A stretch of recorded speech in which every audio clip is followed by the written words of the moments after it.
नमस्कार दोस्तों, स्वागत है आपका हमारे बुक समरी चैनल में। अगर आप पहली बार हमारे चैनल पर आए हैं, तो हमारे वीडियो को लाइक और चैनल को सब्सक्राइब करना न भूलें। क्या आप भी हर 5 मिनट में अपना मोबाइल चेक करते हैं? क्या आपकी जिंदगी अब स्क्रीन की गुलाम बन चुकी है? क्या आपको भी कभी-कभी ऐसा लगता है कि आप असली जिंदगी से कट चुके हैं? अगर हाँ, तो ये वीडियो आपके लिए है। आज हम बात करने जा रहे हैं एक ऐसी किताब के बारे में जो आपके डिजिटल जीवन को बदल सकती है। डिजिटल मिनिमलिज्म, जिसे लिखा है मशहूर लेखक और प्रोफेसर कैल न्यूपोर्ट ने। इस वीडियो में हम जानेंगे कि कैसे हम सोशल मीडिया और स्क्रीन टाइम के जाल से निकलकर एक फोकस्ड, शांत और सार्थक जिंदगी जी सकते हैं। तो अंत तक बने रहिए, क्योंकि ये सिर्फ किताब का सार नहीं, बल्कि एक जीवन बदलने वाली रणनीति है। डिजिटल गुलामी और न्यूपोर्ट का दृष्टिकोण। आज की दुनिया में हम सबने टेक्नोलॉजी को अपने जीवन का हिस्सा बना लिया है। लेकिन इस किताब में कैल न्यूपोर्ट ये बताते हैं कि हमने टेक्नोलॉजी को अपनाया नहीं, बल्कि उसने हमें अपने शिकंजे में जकड़ लिया है। हम अपने फोन के बिना 1 घंटा भी नहीं रह सकते। बार बार नोटिफिकेशन चेक करना, सोशल मीडिया पर बेवजह स्क्रॉल करना और हर समय इंटरनेट से जुड़े रहना अब हमारी आदत नहीं, बल्कि लत बन चुकी है। कैल न्यूपोर्ट कहते हैं कि हमने अपनी अटेंशन को बेच दिया है और उसे वापस पाना अब जरूरी है। वो बताते हैं कि असली समस्या टेक्नोलॉजी नहीं है, बल्कि उसका अनजाने में बेवजह और बिना उद्देश्य के उपयोग है। डिजिटल मिनिमलिज्म का अर्थ और दर्शन कैल न्यूपोर्ट के अनुसार, डिजिटल मिनिमलिज्म एक ऐसा जीवन दर्शन है जिसमें हम डिजिटल टेक्नोलॉजी का केवल जानबूझकर और उद्देश्यपूर्ण उपयोग करते हैं। इसका मतलब ये नहीं कि आप स्मार्टफोन फेंक दें या इंटरनेट बंद कर दें, बल्कि इसका मतलब है कि आप ये तय करें कि कौन सी तकनीक आपके जीवन को बेहतर बनाती है और कौन सी सिर्फ समय खा रही है। डिजिटल मिनिमलिज्म का मूल मंत्र है, कम उपयोग करें, लेकिन बेहतर उपयोग करें। इसका सीधा उद्देश्य है क्लैरिटी, क्लियरनेस, कंट्रोल और कंस्ट्रक्शन, कंस्ट्रक्टिव लाइफ बिल्डिंग। यानी हम टेक्नोलॉजी को कंट्रोल करें, ना कि टेक्नोलॉजी हमें।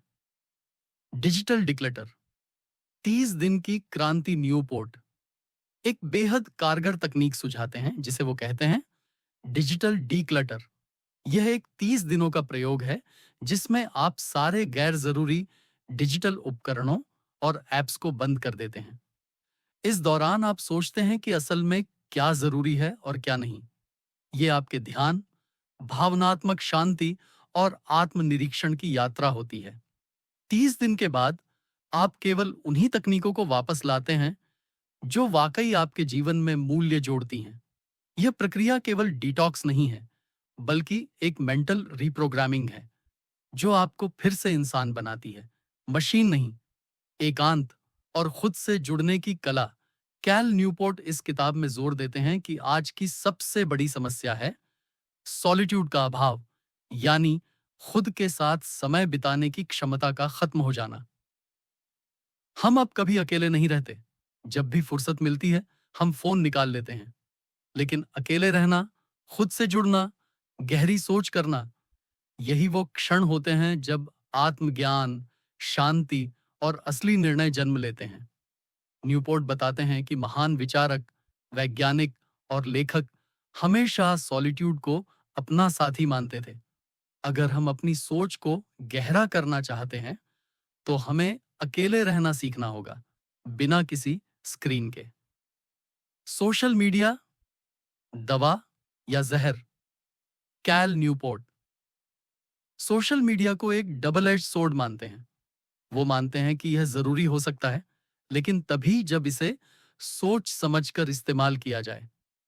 सोशल मीडिया प्लेटफॉर्म हमारे अटेंशन को खरीदते हैं, हमारी साइकोलॉजी को मैनिपुलेट करते हैं और हमें डोपामिन एडिक्टेड बना देते हैं।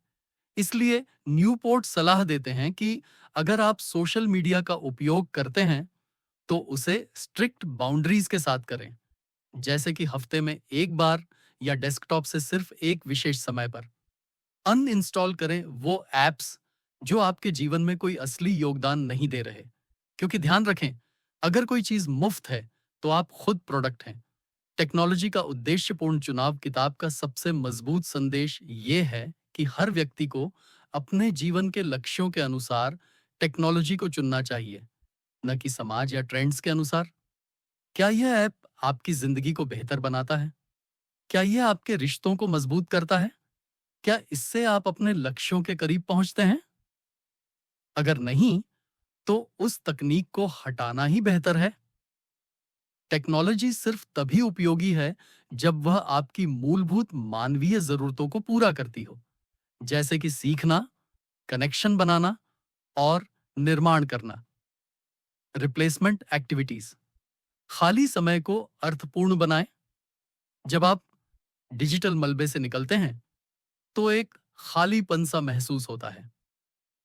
न्यूपोर्ट बताते हैं कि इस समय को मीनिंगफुल एक्टिविटीज से भरना जरूरी है, जैसे कि पढ़ना, वॉक पर जाना, कसरत करना, परिवार से बात करना, कुछ नया सीखना या कोई कला में समय लगाना। आपका दिमाग शुरुआत में रेजिस्टेंस करेगा, लेकिन जैसे जैसे आप इसका अभ्यास करते हैं, आपकी डोपामिन प्रणाली रीसेट होती है और आप फिर से असली चीजों में आनंद लेना शुरू करते हैं। डिजिटल स्वतंत्रता का वास्तविक अर्थ, कैल न्यूपोर्ट अंत में हमें समझाते हैं कि डिजिटल मिनिमलिज्म कोई नियमों की सूची नहीं है। यह एक आंतरिक दृष्टिकोण है। यह आपको टेक्नोलॉजी से मुक्त करके एक ऐसी जिंदगी की ओर ले जाता है जो उद्देश्यपूर्ण, शांत, गहरी और इंसानी होती है। जब आप डिजिटल शोर को हटाते हैं तो आप फिर से खुद की आवाज सुन सकते हैं, और यही असली स्वतंत्रता है, जब आप अपनी जिंदगी को खुद कंट्रोल करें, ना कि एल्गोरिदम्स और नोटिफिकेशंस। असली लोगों की कहानियां और बदलाव, कैल न्यूपोर्ट अपनी किताब में कई असली उदाहरणों का जिक्र करते हैं जिन्होंने डिजिटल मिनिमलिज्म अपनाकर जिंदगी में क्रांतिकारी बदलाव किए। जैसे एक व्यक्ति जिसने अपने फेसबुक और इंस्टाग्राम अकाउंट हमेशा के लिए डिलीट कर दिए और फिर उसने हर हफ्ते एक किताब पढ़नी शुरू की। कुछ लोगों ने सोशल मीडिया की जगह फिजिकल पत्र लिखने की आदत शुरू की, जिससे उनके रिश्तों में गहराई आई। एक महिला जिसने अपना स्मार्टफोन छोड़कर एक बेसिक फोन लिया और अब हर शाम गार्डनिंग करती है। ये उदाहरण हमें ये सिखाते हैं कि जब आप टेक्नोलॉजी को छोड़ते हैं तो जीवन का एक नया, शांत और सच्चा चेहरा सामने आता है। यह सिर्फ सिद्धांत नहीं, व्यवहार में संभव है। डिजिटल बर्नआउट और मानसिक स्वास्थ्य का संकट, न्यूपोर्ट इस बात पर भी प्रकाश डालते हैं कि अत्यधिक डिजिटल उपयोग हमारे मानसिक स्वास्थ्य को किस कदर नुकसान पहुंचा रहा है। आज एंजाइटी, डिप्रेशन, लोनलीनेस जैसी समस्याएं पहले से कहीं अधिक बढ़ गई हैं। जब व्यक्ति हर समय नोटिफिकेशंस, लाइक्स, कमेंट्स और मैसेजेस के बीच झूलता रहता है, तो उसकी मानसिक ऊर्जा धीरे धीरे खत्म हो जाती है। यह डिजिटल बर्नआउट कहलाता है, जहां दिमाग थक जाता है पर आपको पता भी नहीं चलता। डिजिटल मिनिमलिज्म इसका समाधान देता है, धीरे धीरे लेकिन स्थायी रूप से। टेक्नोलॉजी का सीमित और उद्देश्यपूर्ण उपयोग मानसिक स्पष्टता, आत्मसंवाद और भावनात्मक संतुलन को पुनः स्थापित करता है।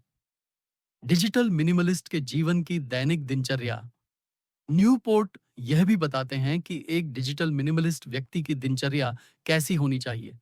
सुबह उठते ही फोन चेक करने के बजाय कुछ मिनट ध्यान या वॉक में लगाएं। दिन भर में फोन को एयरप्लेन मोड में रखें जब गहरी सोच या काम कर रहे हों। हफ्ते में एक दिन स्क्रीन फ्री डे रखें। सोशल मीडिया को फोन से हटाकर केवल लैपटॉप पर एक तय समय पर खोलें। रात को सोने से पहले 1 घंटा नो स्क्रीन रूल अपनाएं और हर हफ्ते कुछ एनालॉग एक्टिविटीज करें, जैसे किताब पढ़ना, डायरी लिखना, कला करना या संगीत सुनना। ये सारी चीजें आपके दिमाग को ताजगी देती हैं और अंदर से भर देती हैं। डिजिटल मिनिमलिज्म का दीर्घकालिक लाभ। कैल न्यूपोर्ट स्पष्ट रूप से कहते हैं कि डिजिटल मिनिमलिज्म कोई एक बार का प्रयोग नहीं, बल्कि एक जीवन शैली है। जब आप इसे अपनाते हैं, तो आपके जीवन में कई सकारात्मक बदलाव आते हैं, जैसे बेहतर मानसिक स्वास्थ्य, गहरी सोच, बेहतर रिश्ते और सबसे बड़ी बात, समय की पुनर्प्राप्ति। आप वो इंसान बनते हैं जो टेक्नोलॉजी को उपयोग करता है, ना कि टेक्नोलॉजी जिसका उपयोग करती है। आप अपने जीवन के रचयिता बनते हैं और एक बेहतर, नियंत्रित और शांतिपूर्ण जीवन जीने लगते हैं। डिजिटल मिनिमलिज्म में भी गहराई से मौजूद है।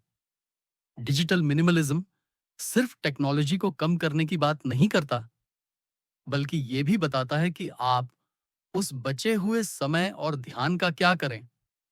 न्यूपोर्ट कहते हैं कि यानी ऐसा कार्य जो ध्यान की गहराई से किया जाए, आज के समय की सबसे कीमती स्किल है।